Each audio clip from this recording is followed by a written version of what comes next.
কৃষকের সংগ্রাম শ্রমিকের সংগ্রাম ছাত্র যুবর সংগ্রাম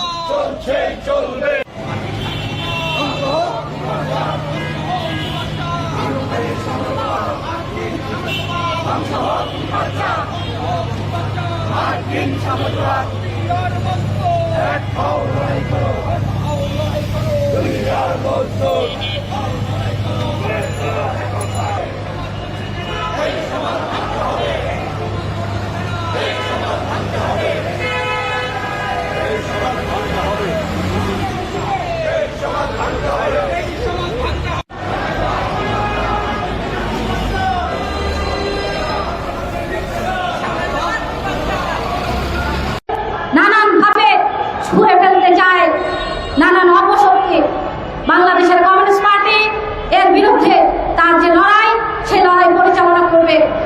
কারণ বাংলাদেশের সিংহভাগ মানুষের সাথে বাংলাদেশের কমিউনিস্ট পার্টি তার যে একাত্মতা, তার যে জাতীয় মুক্তির লড়াই এবং শ্রেণীর প্রশ্নে তার যে লড়াই, সেই লড়াই বাংলাদেশের কমিউনিস্ট পার্টি চালিয়ে যাবে। একই সাথে একটা আদর্শ ভিত্তিক পার্টি হিসেবে মার্ক্সবাদ লেনিনবাদ যার ভিত্তি, সেই লড়াইকেও বাংলাদেশের কমিউনিস্ট পার্টি অগ্রসর করবে। সংগ্রামী ভাই ও বোনেরা, আমি আমার বক্তব্যটি এই ৭৮ বছরে এই জনপদের মানুষের গণতান্ত্রিক লড়াইয়ে, সমাজতন্ত্র প্রতিষ্ঠার লড়াইয়ে, শ্রমিক কৃষক মেহনতি মানুষের অধিকার প্রতিষ্ঠার লড়াইয়ে, নারী অধিকার প্রতিষ্ঠার লড়াইয়ে যারা জীবন দান করেছেন পার্টির কমরেড, শ্রমিক, ছাত্র, যুবক, নারী, তাদের সকলের স্মৃতির প্রতি গভীর শ্রদ্ধা জানাচ্ছি। এই পার্টি সারা পৃথিবী জুড়ে ৯৫% মানুষের পার্টি, যাদের ঘামে, শ্রমে, যাদের পরিশ্রমে, যাদের অবদানে পৃথিবীতে একটা সমতার পরিবেশ, একটা সাম্য প্রতিষ্ঠা করতে চায় তাদের পার্টি।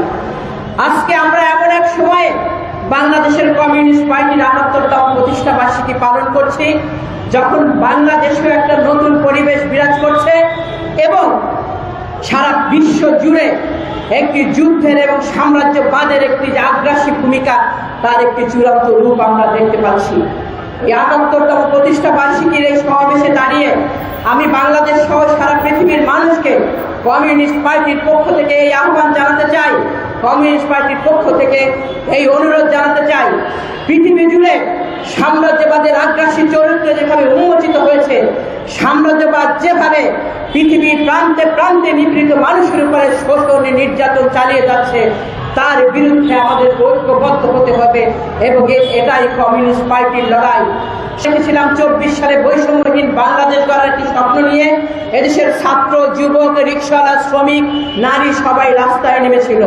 সেই বৈষম্যহীন সমাজ প্রতিষ্ঠার লড়াই আজন্ম কমিউনিস্ট পার্টি করে আসছে, যেটি বাংলাদেশের মানুষও মনে প্রাণে আসলে লালন করে, যেটি বাংলাদেশের মানুষের সবচেয়ে বড় আকাঙ্ক্ষা, পৃথিবীব্যাপী নিপীড়িত মানুষের সবচেয়ে বেশি প্রত্যাশা। কাজে আজকে এই প্রতিষ্ঠা বার্ষিকী দাঁড়িয়ে আমি পার্টির নেতা কর্মীদের প্রতি সেই অনুরোধ জানাতে চাই, সেই বৈষম্যহীন বাংলাদেশ, সমতার বাংলাদেশ, শ্রমিক, কৃষক, মেহনতি মানুষের নিশ্চিত অধিকার পাওয়ার বাংলাদেশ প্রতিষ্ঠা করার জন্য পার্টিকে আরো শক্তিশালী করতে হবে। পার্টির কাজ গ্রামে, গঞ্জে, কল কারখানায় সব ক্ষেত্রে ছড়িয়ে যেতে হবে এবং বাংলাদেশের মানুষকে আজকের এই সমাবেশের পক্ষ থেকে আহ্বান জানাচ্ছি, এই লাল পতাকার পার্টির তলে, এই কৃষক, শ্রমিক, নিপীড়িত মানুষের পার্টির তলে আমরা সকলে এসে সমবেত হব। এই সমবেত হওয়ার বিকল্প নাই। এই লাল পতাকাকে শক্তিশালী করার মধ্য দিয়ে, এই কমিউনিস্ট পার্টিকে শক্তিশালী করার মধ্য দিয়ে আমরা সত্যিকারের একটি বৈষম্যহীন সকল মানুষের সম অধিকার বাংলাদেশ প্রতিষ্ঠা করতে সক্ষম হবে। সেই লড়াই সংগ্রামে আগামী দিনে আপনাদের সাথে দেখা হবে, সেই আশা। সে কাজটি হলো আত্ম অনুসন্ধানের কাজ।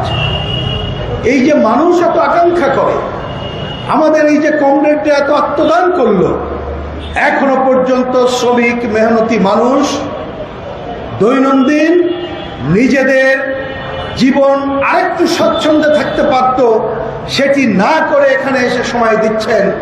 তারপরেও কেন আমরা অনেক বেশি দায়িত্ব পালন করতে পারছি না এবং মানুষের আকাঙ্ক্ষা পূরণ করতে পারছি না? নিশ্চয়ই সেই অনুসন্ধান আমাদেরকে করতে হবে, আমরা করে এগোবো, এই কথাও আজকে আমি দেশবাসীর কাছে পরিষ্কার করে বলতে চাই। ঠিক বাংলাদেশের যে কোনো মানুষের কাছে যদি যাই তাহলে দেখবেন তিনি না খেয়ে থাকুক, দেশের রাজনীতি কি হলো তার থেকে বড় সামনে চলে আসছে মধ্যপ্রাচ্যের যুদ্ধ। দুনিয়াটা কোথায় যাবে? ওই যুদ্ধের অভিঘাত আমাদের দেশের উপরে কেমন ভাবে পড়বে? এই যে কমিউনিস্টরা, আমরা অনেক আগেই বলতাম যে আজকে দুনিয়ার পরিস্থিতি বিবেচনা বাদ দিয়ে একটা দেশকে আগানো যায় না। অনেক সময় আমাদের নানা ধরনের কথা শুনতে হয়েছে এগুলো নিয়ে, কিন্তু দিন দিন এই সত্য এবং এই বাস্তবতা উচ্চারিত হচ্ছে যে দুনিয়ার বাস্তবতাকে বাদ দিয়ে আমরা চলতে পারি না। ইসরায়েল একটা ডাকাতের কাজ করছে, এটা মানা যায় না, কিন্তু আমাদের ক্ষমতাসীন সরকার একটা বিবৃতি দিল, সে আমেরিকার নাম উচ্চারণ করতে পারল না, ইসরায়েলের নাম উচ্চারণ করতে পারল না, এমনকি নিন্দাও করতে পারল না, বরঞ্চ নিন্দা করলো ইরান যাদের উপরে হামলা করলো কেন তাই। তাহলে এই যে সরকার, খালি সরকারের কথা বললাম, সরকার কি ওই যে উগ্র দক্ষিণপন্থা মুক্তিযুদ্ধের বিরোধী শক্তি, তারাও যে বিবৃতি দিল সেখানে এই কথা নাই।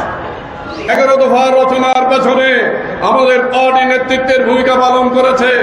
বন্ধুরা আমার, 1969 সালের গণঅভ্যুত্থানে আমাদের পার্টি ঐতিহাসিক ভূমিকা পালন করেছে। 70-এর নির্বাচনে, 71-এর মুক্তিযুদ্ধে সর্বত্রই আমাদের পার্টি ঐতিহাসিক ভূমিকা এটি ইতিহাসে আছে। এই কমিউনিস্ট পার্টিকে যে যত চেষ্টাই করুক, বাংলাদেশের ইতিহাস থেকে আজকে এই পার্টিকে মুছে ফেলা সম্ভব হবে না। বহু চেষ্টা করতে পারেন বহুজন। তাই বন্ধুরা আমার, এই যে লড়াই, এই লড়াই করতে গিয়ে আমাদের পার্টির শত শত কর্মী আত্মাহুতি দিয়েছে, আর 1000 বছরের বেশি আমাদের কমরেডরা জেল খেটেছে। তাই বন্ধুরা আমার, এই পার্টি যে রক্ত ঘামে পরিশ্রমে ত্যাগ তিতিকে যে জুলুমের মধ্য দিয়েই এই পার্টি গড়ে উঠেছে, সেই পার্টি গঠিত হয়। আমাদের পার্টি, আমরা ভারতবর্ষের কথা যদি বলি, ভারতবর্ষের মুক্তির জন্য আমাদের পার্টি কমরেডরা অকাতরে জীবন দিয়েছেন। আমাদের পার্টি কমরেডরা আপনার আন্দামান দ্বীপপুঞ্জে যেই জেলখানা আছে সেই জেলখানায় ছিলেন, দেউলি ক্যাম্পে ছিলেন, বিভিন্ন ক্যাম্পে ছিলেন। জীবনের বড় একটা সময় তারা জেলে কাটিয়েছেন, কিন্তু লড়াই ছাড়েন নাই। তারা যে পাকিস্তান 48 সালে গঠিত হয়, সেই পাকিস্তানেও সেই কমিউনিস্টদেরকে শাসক গোষ্ঠী কোনোভাবেই বরদাস্ত করতে পারে নাই। সেই কারণেই কমিউনিস্টরা পাকিস্তানেও জেলখানার মধ্যে বন্দী ছিল। তারা যতক্ষণ মুক্ত ছিলেন, আমরা যে 3টা বিখ্যাত কৃষক আন্দোলনের কথা বলি, নানকার আন্দোলন, টঙ্ক আন্দোলন, তেভাগা আন্দোলন, সেই আন্দোলনের নেতৃত্ব দিয়েছিলেন 1937-38 সালে জেল থেকে মুক্তি পেয়ে যারা সেই গ্রামাঞ্চলে চলে গিয়েছিলেন, আমাদের সেই কমরেডরা। আমাদের প্রিয় নেতা কমরেড মণি সিং টঙ্ক আন্দোলনের নেতৃত্ব দিয়েছিলেন। আমাদের প্রিয় কৃষক নেতৃবৃন্দ, আমাদের প্রিয় নেতা, আমাদের পার্টির এক সময় সাধারণ সম্পাদক কমরেড বারিন দত্ত, তিনি নানকার আন্দোলনের অন্যতম নেতা ছিলেন। নাচলের ইলা মিত্র তেভাগা আন্দোলনের অন্যতম নেত্রী ছিলেন। বাংলাদেশের কমিউনিস্টদের লড়াইয়ের কারণেই 1950 সালে বিনা খেসারতে জমিদারি প্রথা উচ্ছেদ হয়ে যায়। এইটা কমিউনিস্টদের একটা বড় অবদান। যারা ইতিহাস রচনা করেন, তারা কমিউনিস্টদের এই ঐতিহ্যকে, কমিউনিস্টদের এই সাফল্যকে তারা তুলে ধরেন না। 1971 সালে মুক্তিযুদ্ধে কমিউনিস্টরা 17,000 গেরিলা বাহিনী নিয়ে যুদ্ধ করেছিল। মুক্তিযুদ্ধে কমিউনিস্টদের অবদান, মুক্তিযুদ্ধের প্রধান দল বলে যে এই দলকে দাবি করা হয়, তারা অস্বীকার করেছে। কমিউনিস্ট পার্টির মুক্তিযোদ্ধাদেরকে মুক্তিযোদ্ধা হিসেবে স্বীকৃতি দেওয়া হয় নাই। আদালতের রায়ে, আদালতে মামলা করে তাদেরকে মুক্তিযোদ্ধা হিসেবে স্বীকৃতি পেতে হয়েছে। মুক্তিযুদ্ধকে, বাংলাদেশের মানুষের লড়াইকে দলীয়করণ করা, পারিবারিকরণ করা, সেই কারণেই আজকে বাংলাদেশের মানুষের মুক্তিযুদ্ধের চেতনাকে আজকে ভুলুণ্ঠিত করার যে কাজটা করেছিল মুক্তিযুদ্ধের প্রধান দল বলে আওয়ামী লীগ, তার পরিণতি আমরা ভোগ করছি। প্রিয় ভাই বোনেরা, মুক্তিযুদ্ধের পরে 90-এর গণঅভ্যুত্থান করেছি, 24শে জুলাইয়ের গণঅভ্যুত্থান করেছি। আমাদের দাবি কি ছিল? আমাদের দাবি ছিল একটা গণতান্ত্রিক বাংলাদেশ চাই, গণতান্ত্রিকভাবে নির্বাচিত সরকার চাই, গণতান্ত্রিকভাবে দেশ পরিচালিত হবে। আমরা একটা সমৃদ্ধ গণতান্ত্রিক বাংলাদেশ চেয়েছিলাম। 71 সালে মানুষ যে গান গেয়ে আত্মদান করেছে, আমার সোনার বাংলা আমি তোমায় ভালোবাসি, সেই সোনার বাংলা কায়েম করার জন্য আমাদের দেশবাসী লড়াই করেছে, সংগ্রাম করেছে, আত্মদান করেছে। গত 54 বছর ধরে যারা ক্ষমতায় ছিল তারা সেই সোনার বাংলা কায়েম করার কোন উদ্যোগ গ্রহণ করে নাই। তাদের দুর্নীতির কারণে আজকে বাংলাদেশ যেই জায়গায় পৌঁছার কথা ছিল, যেই সমৃদ্ধ বাংলাদেশ হওয়ার কথা ছিল, সেইটা আমরা হতে পারি নাই। আমাদের দেশের কৃষকরা, ক্ষেত মজুররা, আমাদের দেশের কৃষক ক্ষেত মজুরের সন্তানরা গার্মেন্টসে, আমাদের কৃষক ক্ষেত মজুরের সন্তানরা বিদেশে যেই মাথার ঘাম পায়ে ফেলে বৈদেশিক মুদ্রা অর্জন করে, সেই বৈদেশিক মুদ্রা গত 54 বছর ধরে যারা ক্ষমতায় ছিল তারা বিদেশে পাচার করে দিয়েছে। প্রতি বছর 70,000 কোটি টাকা বিদেশে পাচার হয়ে যায়, যেটা দিয়ে একটা সমৃদ্ধ বাংলাদেশ গড়া যেত। সেই লুটেরা ধনিকরা, অসৎ রাজনীতিবিদ, দুর্নীতিবাজ আমলা, তারা বাংলাদেশকে ছোবরা করে ফেলেছে। আমাদের লড়াই হবে, আমাদের সাবেক সভাপতি যেভাবে বলেছেন, আমাদের লড়াই হবে লুটেরাদের বিরুদ্ধে, আমাদের লড়াই হবে সাম্রাজ্যবাদের বিরুদ্ধে, আমাদের লড়াই হবে সাম্প্রদায়িকতার বিরুদ্ধে। আজকের এই প্রতিষ্ঠা বার্ষিকীতে আমাদের সেই অঙ্গীকার করা উচিত। আজকে 12ই ফেব্রুয়ারি নির্বাচনের মধ্য দিয়ে নতুন একটা সরকার ক্ষমতায় এসেছে। বিরোধী দল হয়েছে স্বাধীনতা বিরোধী, দক্ষিণপন্থী, প্রতিক্রিয়াশীল শক্তি। তাদেরকে সরকারি এবং বিরোধী মনে হলেও আসলে তারা কিন্তু একই দল।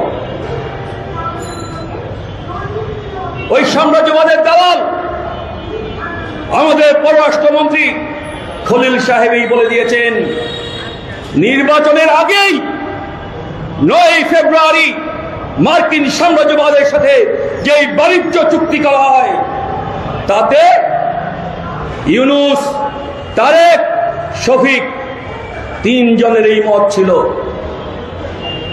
3 জনই আমাদের দেশের শত্রু, কারণ তারা আমাদের দেশের কৃষক এবং শ্রমিকের যে স্বার্থ, সেই স্বার্থ জলাঞ্জলি দিয়ে মার্কিন সাম্রাজ্যবাদের সাথে এই বাণিজ্য চুক্তি করেছে। আমরা একটা কঠিন অবস্থার মধ্যে পড়েছি। এই সরকার যারা শুরুতেই জনগণের স্বার্থ জলাঞ্জলি দেয়, কোনোভাবেই জনগণের সরকার হতে পারে না। এই সরকারের বিরুদ্ধে আমাদের লড়াই জারি থাকবে। এই সরকারের বিরুদ্ধে আমাদের লড়াই চ্যাম্পিয়ন হতে হবে। কিন্তু ইতিহাসের একটা নতুন অধ্যায়ে আমরা প্রবেশ করেছি।